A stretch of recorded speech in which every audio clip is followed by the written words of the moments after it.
नमस्कार दर्शकों, मैं हूं डॉक्टर शुक्ला, एक डर्मेटोलॉजिस्ट। स्किन एचडी चैनल में आपका हार्दिक स्वागत करता हूं। आज मैं आपको मेलाज्मा यानी झाइयाँ या जिसे छाया भी बोलते हैं, उनके कारणों के बारे में बताऊंगा। देखिए, मैं कारण आपको इसलिए नहीं बता रहा हूं कि मैं किन्हीं मेडिकल स्टूडेंट्स को मेरे को पढ़ाना है, बल्कि इसलिए बता रहा हूं क्योंकि जब तक आप मेलाज्मा के कारण नहीं समझेंगे और जब तक उन कारणों को आप दूर नहीं करेंगे, तब तक आपका मेलाज्मा ठीक नहीं हो सकता। बहुत से पेशेंट्स मेरे पास आते हैं कि साहब, और कमेंट्स भी लिखते हैं वीडियो के ऊपर कि हमने तो बहुत सारा इलाज करा लिया लेकिन फिर भी हम ठीक नहीं होते हैं। तो देखिए, ठीक नहीं होने का कारण ये है कि वो ठीक से मेलाज्मा के कारणों को समझते नहीं हैं और जो कारण उनके लिए विशेषकर काम कर रहा है उस कारण को दूर नहीं करते हैं। तो उदाहरण के लिए जैसे मैं आपको बोल रहा हूँ, अगर मेन कारण जैसे धूप का है तो धूप के वो निवारण नहीं करते हैं ठीक से कि धूप नहीं लगे उनको। इस पर मैं अभी थोड़ी देर में डिटेल में बात करूंगा। तो आते हैं अपन कि मेलाज्मा के क्या क्या कारण होते हैं। देखिए, मेलाज्मा के कई कारण होते हैं लेकिन उनमें दो कारण बहुत खास हैं, सबसे बड़े कारण हैं वो। और एक तो सबसे बड़ा कारण है धूप। धूप यानी जो सन से सनलाइट आती है उसके अंदर जो रेज होती हैं वो आपको नुकसान करती हैं। तो सन एक्सपोजर से नुकसान हो रहा है आपको। और दूसरा बड़ा कारण होता है हार्मोन्स का। बाकी कुछ दूसरे छोटे मोटे और कारण होते हैं। तो सबसे पहले अपन धूप की बात करते हैं। तो धूप सन एक्सपोजर से, तो सन एक्सपोजर आप कहेंगे सन एक्सपोजर तो फायदेमंद होता है, और बात भी सही है। हमारे पुराने ज़माने से लोग कहते आ रहे हैं थोड़ी भी धूप लेनी चाहिए, इससे आपको विटामिन डी मिलेगा। ये बात बिल्कुल सही है, धूप हमारे लिए आवश्यक है। लेकिन इसके साथ ही ज़्यादा सन एक्सपोजर हमारे लिए नुकसानदायक भी है, और खासकर फेस पर, और खासकर उन लोगों को जिनके मेलाज्मा है। तो अगर आपके मेलाज्मा है और नहीं भी है तो आपको सन प्रोटेक्शन करना है जिससे आपको मेलाज्मा नहीं हो। अब सन से कैसे मेलाज्मा होता है? देखिए, सन से मेलाज्मा होने के कारण ये है कि सन के अंदर जो धूप आती है उसके अंदर बहुत सारी वेव्स होती हैं, अलग अलग तरह की। अल्ट्रावायलेट वेव्स होती हैं, विजिबल लाइट होती है, इंफ्रारेड होती है। तो ये सब वेव्स जो होती हैं, ये सारी जो लाइट्स होती हैं तरह तरह की, ये आपके स्किन को नुकसान करती हैं और इससे मेलाज्मा बनता है। देखिए कैसे कि अभी तक तो ज़्यादातर लोग यही सोचते थे कि भाई धूप से अल्ट्रावायलेट लाइट मिलती है इसलिए अल्ट्रावायलेट नुकसान करती है, इससे मेलाज्मा होता है। पर अकेली अल्ट्रावायलेट लाइट ही नहीं है, दूसरी जो लाइट है विजिबल लाइट और इंफ्रारेड। विजिबल लाइट अल्ट्रावायलेट से ज़्यादा नुकसानकारक है। अभी कैसे नुकसानकारक अभी बताता हूं मैं आपको। तो जो अल्ट्रावायलेट लाइट होती है वो क्या करती है कि हमारे स्किन के अंदर सेल्स होते हैं रंग बनाने वाले, मेलानिन जो प्रोड्यूस करते हैं। मेलानिन अपने कलर का नाम है, स्किन कलर का नाम है। तो जो मेलानिन प्रोड्यूस करते हैं उनको कहते हैं मेलानोसाइट्स। तो जो मेलानोसाइट्स रहते हैं, जो सेल्स होते हैं जो स्किन के ऊपरी लेयर पर अंदर ही होते हैं, इन मेलानोसाइट्स को ये अल्ट्रावायलेट लाइट स्टिमुलेट करती है, या जो विजिबल लाइट है वो स्टिमुलेट करती है। तो ये स्टिमुलेट होते हैं तो उससे इनका प्रोडक्शन बढ़ जाता है, मेलानिन ज़्यादा बनाते हैं। मेलानिन ज़्यादा बनाते हैं तो वो कालापन आ जाता है, तो काले पैचेस के रूप में आ जाता है। वो काले पैचेस आपके फेस के ऊपर, दोनों गालों पर आ जाते हैं, माथे पर आ जाते हैं। तो ये मेलाज्मा के पैचेज होते हैं। तो जहाँ जहाँ सन आता है वहाँ पे ये पैचेज हो जाते हैं।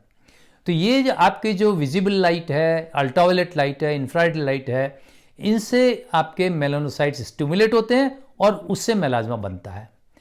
अब आपके जो विजिबल लाइट है सन से तो आपको मिलती है और बहुत बड़ी मात्रा में मिलती है, पर सन के अलावा भी आपको विजिबल लाइट मिलती है। इसलिए बहुत से लोग कहते हैं कि हम तो धूप में जाते ही नहीं है, फिर हमारे मेलाज्मा क्यों रखा है। लेकिन पहली बात तो धूप में जाते हैं, ऐसा कोई इंसान नहीं है जो धूप में नहीं जाता हो, सबको ही जाना पड़ता है, किसी को कम किसी को ज़्यादा। लेकिन धूप के अलावा भी विजिबल लाइट आपको घर में भी मिलती है, और यहाँ तक कि धूप भी आपको घर में भी मिलती है। आप बाहर तो नहीं निकलते लेकिन घर में भी आपकी धूप आती है। घर में कब आपकी धूप आती है? आपकी खिड़की से, कांच से, सबसे धूप आती है, और उन धूप में वही आपकी रेज होती हैं जो बाहर रेज होती हैं। बाहर उनकी इंटेंसिटी ज़्यादा होती है, घर में थोड़ी इंटेंसिटी कम होती है, फ़र्क ये पड़ जाता है। इसके अलावा जो घर में विजिबल लाइट आएगी, वो विजिबल लाइट आपको दिन के अलावा और रात और दिन दोनों में मिलती है। आपको कैसे मिलती है? रात में आपके जो एलईडी लाइट्स जलती हैं, जो आपके फ्लोरेसेंट बल्ब जलते हैं, सीएफएल जलते हैं, जो ट्यूबलाइट्स जलती हैं, उन सब में ब्लू लाइट निकलती है। ब्लू लाइट जो होती है वो विजिबल लाइट का ही पार्ट होती है। ब्लू लाइट और किस में निकलती है? आपके डिजिटल स्क्रीन से हैं, चाहे वो टीवी हो, चाहे स्मार्टफोन हो, टैबलेट हो, लैपटॉप हो, कंप्यूटर हो, इन सब के अंदर आपके वो जो है ब्लू लाइट निकलती है और वो ब्लू लाइट ही उसका पार्ट होती है। तो वो ब्लू लाइट भी उतनी नुकसान करती है, लेकिन हाँ, जितनी सन में चूंकि इंटेंसिटी बहुत ज़्यादा होती है विजिबल लाइट की, घर में इतनी ज़्यादा नहीं होती है, और घर में ये जो ब्लू लाइट निकालते हैं उनकी भी इतनी ज़्यादा इंटेंसिटी नहीं होती है, इसलिए उतने नुकसान नहीं करते जितने कि सन वाली जो विजिबल लाइट नुकसान करती है। लेकिन हाँ, घर में भी चाहे दिन में हो चाहे रात में हो, आपको जो विजिबल लाइट नुकसान कर रही है उससे भी आपका मेलाज्मा होता है, या तो जो नहीं है तो हो सकता है, और अगर हो रहा है, ठीक हो गया है, तो फिर वापस आपके रिकरेंस हो जाते हैं, और इसीलिए मेलाज्मा बार बार हो जाता है, क्योंकि आप सनलाइट का, विजिबल लाइट का, और घर में जो विजिबल लाइट ब्लू लाइट है उसका आप ध्यान नहीं रखते हैं। तो एक तो ये जो सबसे बड़ा कारण है, जो सन एक्सपोजर जो है वो बड़ा कारण है मेलाज्मा का। और जो दूसरे कारण है ना, जैसे मान लो कि हार्मोन्स का कारण है, वो कारण भी जब भी एक्ट करते हैं, वो कभी तभी प्रभावशाली होते हैं जब ये सन एक्सपोजर होता है। तो इसलिए सबसे बड़ा कारण अगर मैं कहूँगा मेलाज्मा में, तो वो आपका सन एक्सपोजर है। अब जैसे हार्मोन्स है, दूसरा बड़ा कारण हार्मोन्स है, लेकिन हार्मोन्स अकेले काम नहीं कर सकते, हार्मोन्स के साथ में आपका सन एक्सपोजर भी होना जरूरी है। तो सन एक्सपोजर होगा, हार्मोन्स होगा, तभी वो काम होगा, तभी आपके मेलाज्मा बनता है। तो अब अपन दूसरे कारण पे आते हैं, और वो बड़ा कारण दूसरा वाला जो है वो है हार्मोन्स का। तो हार्मोन्स वास्तव में एक बहुत बड़ा कारण है मेलाज्मा के लिए, और इसीलिए आपने देखा होगा कि प्रेगनेंसी में मेलाज्मा बहुत कॉमन है। और मेलाज्मा क्यों प्रेगनेंसी में कॉमन है, उसका कारण ये है कि प्रेगनेंसी के अंदर हार्मोन्स बढ़ जाते हैं, बदल जाते हैं, चेंज हो जाते हैं, उनके बैलेंस गड़बड़ा जाता है उनका। तो प्रेगनेंसी के हार्मोन्स जो फीमेल हार्मोन्स खास होते हैं ईस्ट्रोजन और प्रोजेस्टेरोन, ये ईस्ट्रोजन प्रोजेस्टेरोन हार्मोन्स हैं, ये बढ़ जाते हैं। और ईस्ट्रोजन क्या करता है, ईस्ट्रोजन का काम है मेलानोसाइट्स को स्टिमुलेट करता है। तो ईस्ट्रोजन जब बढ़ते हैं तो मेलानोसाइट्स स्टिमुलेट होते हैं, तो उससे मेलानिन का प्रोडक्शन ज़्यादा होता है। मेलानिन प्रोडक्शन ज़्यादा होगा तो आपके मेलाज्मा भी बनेगा। न केवल मेलाज्मा बनता है इसीलिए प्रेगनेंसी में, बल्कि दूसरी काली जगह भी आ जाती हैं, जैसे कि आपने पेट पे देखा होगा एक लंबी लाइन बन जाती है, लीनिया नाइग्रा जाके जिसको कहते हैं, वो बन जाते हैं, और दूसरी जगह आपके कई स्पॉट्स आ जाते हैं। तो प्रेगनेंसी में कालेपन के चेंजेस आते रहते हैं मेलाज्मा के अलावा। उसका कारण यही है कि जो ईस्ट्रोजन्स होते हैं वो मेलानोसाइट्स को स्टिमुलेट करते हैं और कालापन आ जाता है। प्रोजेस्टेरोन भी इसी तरह से काम करते हैं।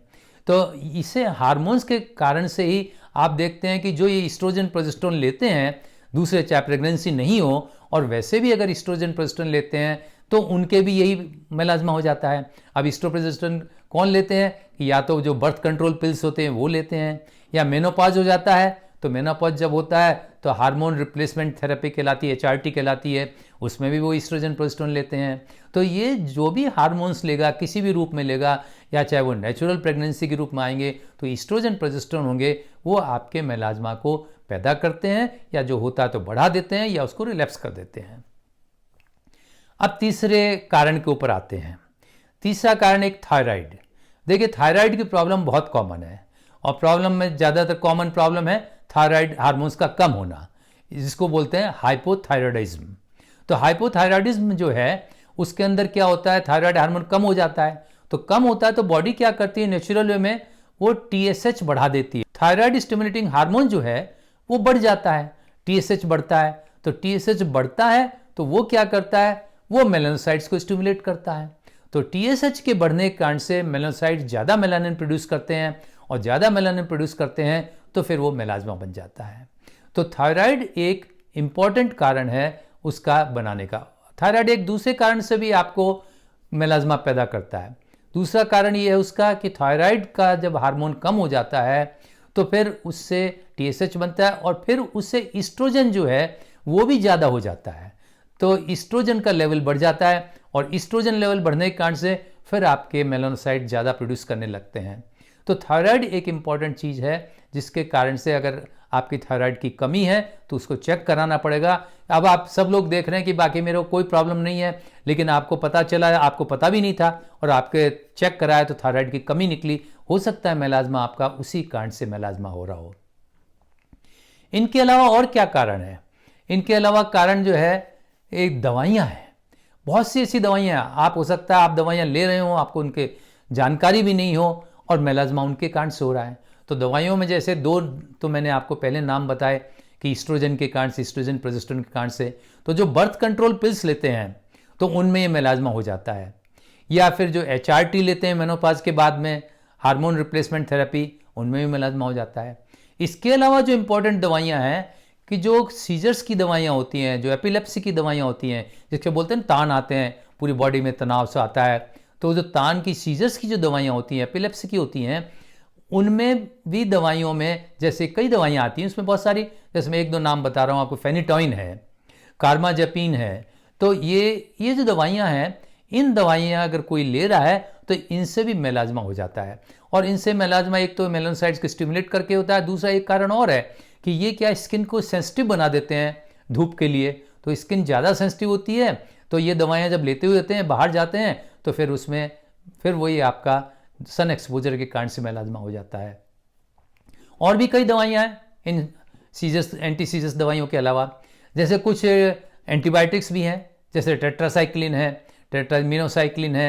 ये जो दवाइयाँ हैं ना, ये भी आपको सन एक्सपोजर को, फोटो सेंसिटिविटी जिसे कहते हैं, फोटो सेंसिटिविटी आती है, सन एक्सपोजर से आपकी स्किन सेंसिटिव हो जाती है और उससे फिर आपके ये मेलाज्मा होने के चांसेस होते हैं।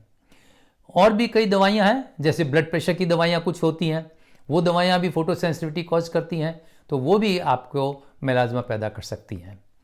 तो इन हार्मोन्स के अलावा, सन एक्सपोजर के अलावा और इन दवाइयों के अलावा और एक बड़ा कारण है मेलाज्मा का, वो कारण है आपका स्ट्रेस। आज के ज़माने में आप जानते हैं कितना स्ट्रेस होता है, आप उसको स्वीकार करो या नहीं करो, आपके जाने अनजाने में बहुत से स्ट्रेस आपके लाइफ में बने रहते हैं। तो ये जो स्ट्रेस है, इस स्ट्रेस जब आपको होगा, के अंदर आपके कॉर्टिसोल लेवल बढ़ जाता है। कॉर्टिसोल एक तरह का हार्मोन भी है, उससे समझ लीजिए। तो कॉर्टिसोल लेवल जब बढ़ जाता है तो उससे फिर वही आपकी सारी चीज़ें चालू हो जाती हैं कि मेलानोसाइट्स स्टिमुलेट होते हैं, फिर ज़्यादा पिगमेंटेशन बनता है। लोगों की फैमिली हिस्ट्री में मेलाज्मा है, यानी जिनके ब्लड रिलेशन में मेलाज्मा है, उनको मेलाज्मा होने के चांसेस बढ़ जाते हैं। अब मेलाज्मा का एक और बड़ा कारण है जिसको लोग रियलाइज नहीं करते हैं, और वो बड़ा कारण है हीट। तो मैंने अभी आपको जब सन एक्सपोजर के बारे में बताया था, तब मैंने आपको बताया था कि सन के अंदर बहुत सारी जो धूप होती है उसमें बहुत सारी रेज होती हैं, उसमें अल्ट्रावायलेट भी होती है, विजिबल लाइट भी होती है और इंफ्रारेड लाइट भी होती है। तो जो इंफ्रारेड लाइट होती है वो आपको गर्मी पैदा करती है। तो सन एक्सपोजर से भी जो गर्मी मिलती है आपको, वो इंफ्रारेड लाइट से होती है। तो देखिए, विजिबल जो लाइट होती है और जो इंफ्रारेड लाइट होती है वो स्किन में ज़्यादा डीप पेनिट्रेट करती है। तो जो आपकी यूवी लाइट होती है वो तो ऊपर तक, जो पहली तो लेयर होती है एपिडर्मिस, उसके बाद नेक्स्ट लेयर होती है स्किन की डर्मिस। तो जो आपके यूवी रेज होती हैं वो तो सिर्फ एपिडर्मिस और ऊपरी लेयर की डर्मिस के ऊपरी सतह तक ही जा पाती है। लेकिन ये जो विजिबल लाइट होती है और ये जो इंफ्रारेड लाइट होती है, ये आपके अंदर डीप डर्मिस तक चले जाते हैं, डर्मिस में अंदर तक चले जाते हैं। और डर्मिस में अंदर तक चले जाते हैं तो उसका नुकसान ये होता है कि न केवल आपको मेलाज्मा होगा, बल्कि वहाँ अंदर जाके वो जो आपके स्किन के इलास्टिक फाइबर्स हैं, जो कोलेजन फाइबर्स हैं, उन सबको भी डैमेज करते हैं। तो उन सबको डैमेज जब होता है, उनके डैमेज होने का नतीजा ये होता है कि आपके जो एजिंग चेंजेस है वो आ जाते हैं। तो मेलाज्मा के साथ साथ आपकी एजिंग चेंजेस भी आ जाते हैं, झुर्रियाँ पड़ जाती हैं, स्किन लटक जाती हैं। तो ये सब चीज़ें एजिंग चेंजेस होते हैं। तो ये जो मैं हीट की बात कर रहा था, तो हीट जो होती है एक तो सन से आपको मिलती है इंफ्रारेड रेज के हिसाब से, और हीट कहाँ से मिलती है आप सब जानते हैं, वो मिलती है आपको किचन में स्टोव से, चाहे वो गैस का स्टोव हो, चाहे आपका दूसरा लकड़ी जला रहे हैं, चूल्हा है, कोयला है, जैसे भी जला रहे हैं, हीट अगर आपको उत्पन्न हो रही है वहाँ पे, तो हीट जो स्टोव है उससे आपको, उससे भी मेलाज्मा की हीट से फिर वो इंफ्रारेड एक तरह की रेज बनती हैं और उसके कारण से हीट से डैमेज होती है स्किन आपकी, और जो डैमेज होती है फिर वो मेलानोसाइट्स स्टिमुलेट होते हैं, फिर वो सारा मैकेनिज्म उसी तरह से ट्रिगर हो जाता है।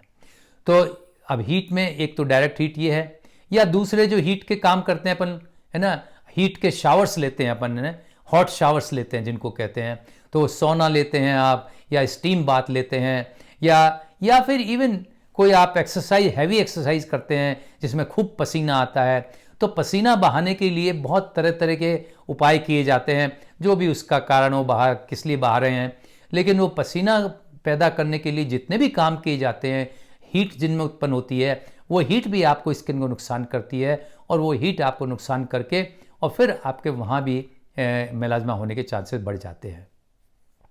तो ये मेलाज्मा होने के एक तरह से 7 इंपॉर्टेंट कारण हैं। तो इन कारणों पे आप अगर ध्यान देंगे तो मेलाज्मा आपका ठीक रहेगा। लेकिन मेलाज्मा होता रिस्क फैक्टर जिसको हम कह सकते हैं, मेलाज्मा किन लोगों को ज़्यादा होता है, तो ये कारण कहाँ किन लोगों में ज़्यादा होते हैं। तो एक तो जैसा मैंने कहा कि प्रेगनेंसी, तो प्रेगनेंसी महिलाओं में, तो जो मेलाज्मा है वो पुरुषों की बजाय महिलाओं में ज़्यादा होता है। मेलाज्मा प्रेगनेंसी में ज़्यादा होता है बजाय बिना प्रेगनेंसी के। और जो एज ग्रुप है वो मेलाज्मा का, वो 20 से 40 का है। तो 20 से 40 की एज में महिलाओं में ज़्यादा होता है, पुरुषों में भी होता है लेकिन कम होता है। तो ये रिस्क फैक्टर्स थे आपके मेलाज्मा होने के।